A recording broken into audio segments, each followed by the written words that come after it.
अस्सलामुअलैकुम। तो व्यूअर्स, आज मैं आपके लिए गर्मियों के लिए बड़ी ही लाजवाब रेसिपी लेकर आई हूँ।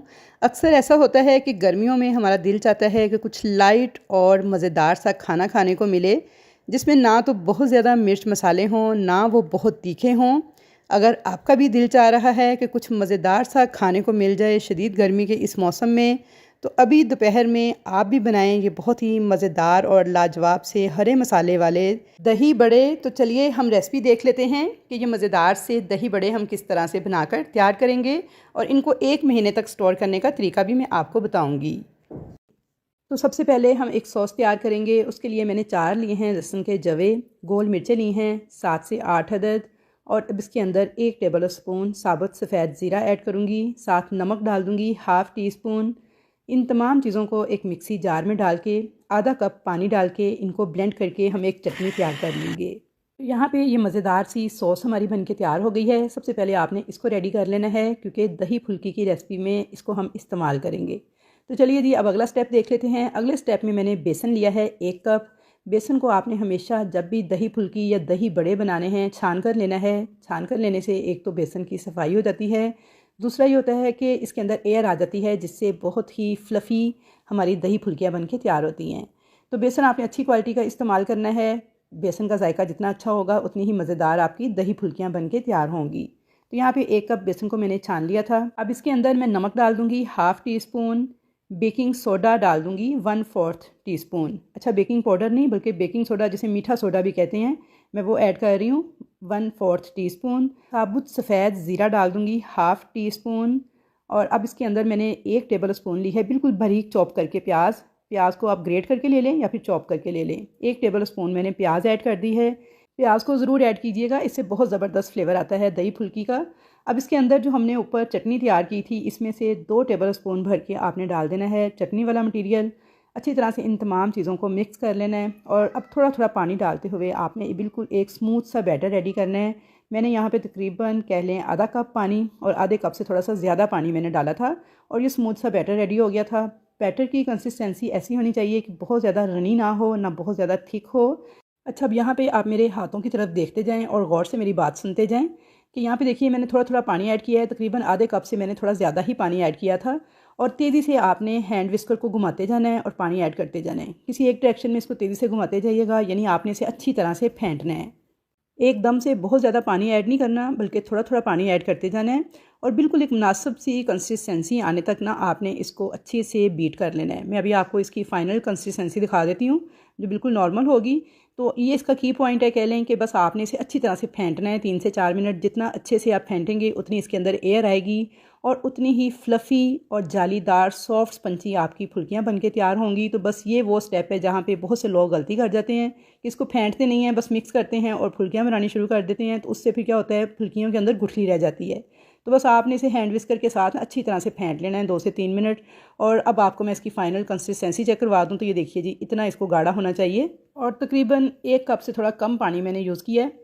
तो आप पानी जो है हस्बे ज़रूरत इस्तेमाल कीजिएगा अपने बेसन के हिसाब से। बैटर हमारा तैयार है, इसे हम 15 से 20 मिनट कवर करके छोड़ देंगे, और तब तक हम इसका लिए दही रेडी कर लेते हैं। तो यहाँ पे मैंने 2 कप दही लिया है। ये दही बहुत ज़्यादा खट्टा नहीं होना चाहिए, नॉर्मल होना चाहिए, ताकि मज़ेदार दही फुल्की आपके बन के तैयार हो। दही के अंदर मैंने नमक डाल दिया है, हाफ़ टी स्पून मैंने डाल दिया है नॉर्मल नमक, और साथ मैंने डाल दिया है हाफ़ टी स्पून पिसा हुआ ज़ीरा पाउडर। 1/4 टीस्पून काला नमक ऐड कर दिया है, और अब साथ ही 2 टेबल स्पून वही पेस्ट जो चटनी वाला था ना, जो शुरू में हमने चटनी रेडी की थी, वो डाल देंगे। चाट मसाला डाल देंगे इसके अंदर 1 टीस्पून। और अब इन तमाम चीज़ों को आपने अच्छी तरह से मिक्स कर लेना है। जो ऊपर वाली चटनी हमने तैयार की थी वो आप ज़्यादा भी ऐड कर सकते हैं, आप उसे हस्बे ज़ायका, अगर आप ज़्यादा स्पाइसी खाते हैं तो ज़्यादा ऐड कर लें। मैंने बिल्कुल मुनासिब सी ऐड की है, जिसे छोटे बड़े सभी बहुत आराम से खा सकते हैं। थोड़ा सा मैंने उसी खप को खंगाल के इसमें पानी ऐड कर दिया है, ताकि दही थोड़ा सा रनी कंसिस्टेंसी में आ जाए। दही को बहुत ज़्यादा गाढ़ा नहीं होना चाहिए, बस नॉर्मल आपने कर लेना है थोड़ा सा पानी डाल के। अच्छे से इसे मैंने दही को बीट कर लिया था। अब हमारा दही तैयार है। तब तक 20 मिनट रेस्ट आ चुकी थी हमारे बेसन वाले बैटर को। तो यहाँ पे मैंने थोड़ा सा ऑयल गर्म कर लिया था। अच्छा, आपने एक फ्लैट पैन लेना है जिसके अंदर आपने ऑयल डालना है, और ऑयल आपने इतना डालना है कि ये जो हम डाल रहे हैं ना फुल्कियाँ इसके अंदर, ये बिल्कुल डूब ना जाएँ, बल्कि इनकी ऊपरी सतह थोड़ी खाली रहनी चाहिए। वो क्यों खाली रहनी चाहिए इसकी मैं आपको बाद में रीज़न बताती हूँ। अब आपने हाथ के साथ ना इस तरह बस छोटी छोटी फुल्कियाँ बना लेनी है, बहुत बड़ी बड़ी नहीं बनानी, छोटी छोटी बनाएंगे क्योंकि इसमें हमने मीठा सोडा इस्तेमाल किया है। तो जैसे ही इनको हीट लगेगी ना खुद ब खुद फूल के ये बड़ी होती जाएंगी। तो यहाँ पे देखिए जी छोटी छोटी फुल्कियाँ जो है मैंने हाथ के साथ जितनी पैन में आई हैं उतनी डालनी है। ओवरलोडेड नहीं करनी है आपने, जितनी आपके पैन में जगह होगी उतनी आपने डाल लेनी है, बाकी आप दूसरे बैच में बना लीजिएगा। तो यहाँ पे देखिए जी सारी फुल्कियाँ जो है मैंने बना ली थी। लो मीडियम फ्लेम पे आपने इनको फ्राई होने देना है। और अब यहाँ पे देखिए इसके ऊपर आपको छोटे छोटे डॉट नज़र आ रहे हैं, जैसे छोटे छोटे सुराख बन गए हैं ना, तो ये बेहतरीन फुल्कियाँ बनने की निशानी है। तो यहाँ पे बहुत सॉफ्ट स्पंजी हमारी फुल्कियाँ बनके तैयार होंगी। तो इसीलिए आपने इनकी ऊपरी सतह को ना थोड़ा खाली छोड़ना था। मतलब ये कि बहुत ज़्यादा ऑयल में इनको डीप फ्राई नहीं करना, बल्कि इस तरह से डालना है कि बस ये इनकी ऊपर वाली जो सतह है वो खाली रहेगी। तो बड़ी अच्छी से फिर इसके अंदर जब ये डॉट बनते हैं ना तो बड़ी जालीदार सॉफ्ट और स्पंजी फुल्कियाँ बन के तैयार होती हैं। तो ये छोटी सी टिप थी। अब यहाँ पे देखिए इनको मैंने लो मीडियम फ्लेम पे पका लिया था, एक साइड से प्यारा सा कलर आ गया है। तो उसके बाद मैंने इनकी साइड को चेंज कर दिया है। दूसरी साइड पे भी जब प्यारा सा कलर आ जाएगा तो आपने बस लो मीडियम फ्लेम पे इनको पकाते जाना है। प्यारा सा गोल्डन सा कलर आ जाएगा, ये ऊपर से थोड़ी क्रिस्पी सी दिखने लगेंगी। तो अब इनको हम निकाल लेंगे अच्छे से ऑयल को निचोड़ते हुए। तो यहाँ पे देखिए जी बेहतरीन किस्म की सॉफ्ट स्पंजी हमारी फुल्कियाँ कितने आसान तरीके से मैंने आपको बनाना सिखा दी हैं और बिल्कुल परफेक्ट रेसिपी है। इसमें आपको किसी भी किस्म की कमी बेशी करने की ज़रूरत नहीं है, बहुत मज़ेदार बन के तैयार होंगी। तो आपने एक बार ज़रूर इसको ट्राई करना है। और अगर वीडियो देखते हुए यहाँ तक पहुँच गए हैं तो काइंडली वीडियो को लाइक करें, ज़्यादा से ज़्यादा मिलने जुलने वालों के साथ शेयर कर दें, चैनल पर नए हैं तो चैनल को सब्सक्राइब कर दें और अच्छा सा एक कमेंट करके बताएं कि कैसी लगी आपको मेरी ये रेसिपी। तो यहाँ पे फुल्कियाँ हमारी बनके तैयार हो गई थी, मैं आपको चेक करवा देती हूँ। तो ये देखिए माशाल्लाह कितनी जालीदार, कितनी सॉफ्ट और स्पंजी बनके तैयार हुई हैं, कोई इनके अंदर गुठली वगैरह नहीं है। और टेस्ट में इतनी बेहतरीन है ना कि बस जब आप बनाएंगे ना तो सब उंगलियां चाटते रह जाएंगे, मेहमान आपसे रेसिपी पूछ कर जाएंगे। तो यहाँ पे आपने अच्छे तरीके से इनको ठंडा कर लेना है। ठंडा करने के बाद देखिए मैंने इनको सिंगल सिंगल लेयर की शक्ल में ना एक डिश के अंदर इस तरह से सेट कर लिया था। थोड़ी मैंने दूसरे बॉल में निकाल ली थी और जो दही हमने रेडी करके रखा हुआ था वो सारा आपने इनके ऊपर पोर कर देना है। अच्छा, दही की कंसिस्टेंसी अगर आपकी थिक हो तो उसे थोड़ा सा पतला कीजिएगा। तो यहाँ पे दही डाल के ना आपने इनको 15 से 20 मिनट छोड़ देना है, तो दही को ये सोक कर लेंगी। अब आपने क्या करना है, इनके लिए एक तड़का तैयार करना है बेहतरीन किस्म का, जो कि इनके टेस्ट को लगा देगा चार चांद। तो यहाँ पे वही वाला ऑयल है जिसके अंदर मैंने फुल्कियाँ फ्राई की थी, मैंने बोतल में ऑयल को निकाल लिया था। उसी ऑयल में से मैंने 2 टेबल स्पून सिर्फ लिया है कुकिंग ऑयल। इसके अंदर डाल देंगे साबुत सफ़ेद ज़ीरा हाफ़ टी स्पून के बराबर। कड़ी पत्ते मैंने डाल दिए हैं 4 से 5 अदद। ये ऑप्शनल हैं, अगर आपके पास हों तो ऐड कर दें, ना हो तो इन्हें स्किप कर दें।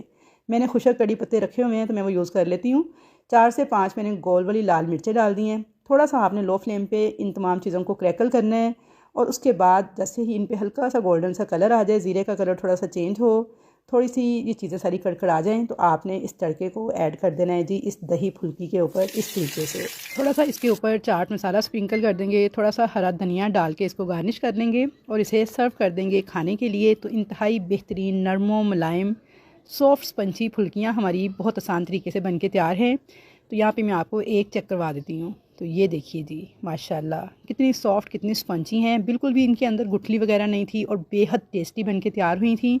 बात कर लेते हैं इनको सेव करने की। तो अगर आप इनको लॉन्ग टाइम के लिए सेव करना चाह रहे हैं तो आपने इनको मुकम्मल तौर पे रूम टेम्परेचर पे आने देना है। फ्राई करने के बाद उसके बाद किसी भी जिप लॉक बैग में डाल के फ्रिज के नीचे वाले खाने में रख के आप 7 से 8 दिन तक जब चाहें इनको निकालें और यूज़ कर लें। लेकिन अगर आप इन्हें 1 महीने के लिए सेव करना चाह रहे हैं तो आपने इनको जिप लॉक बैग में डाल के फ्रीज़ कर लेना है और जब आपने बनानी हो बस आपने निकाल के इनको पानी में डिप कर देना है। 20-25 मिनट के बाद आपने हल्का सा हाथ से निचोड़ के दही में ऐड कर लेना है। तो बेहतरीन दही फुल्कियाँ आपकी बन के तैयार हो जाएंगी। तो आई होप व्यूअर्स कि आपको मेरी आज की ये रेसिपी बहुत ज़्यादा पसंद आएगी। रेसिपी अगर पसंद आए तो कमेंट करके ज़रूर बताइएगा। तो इंशाल्लाह ताला मुलाकात होगी आपके साथ एक ऐसी ही अच्छी नई रेसिपी के साथ। तब तक के लिए अल्लाह हाफिज़।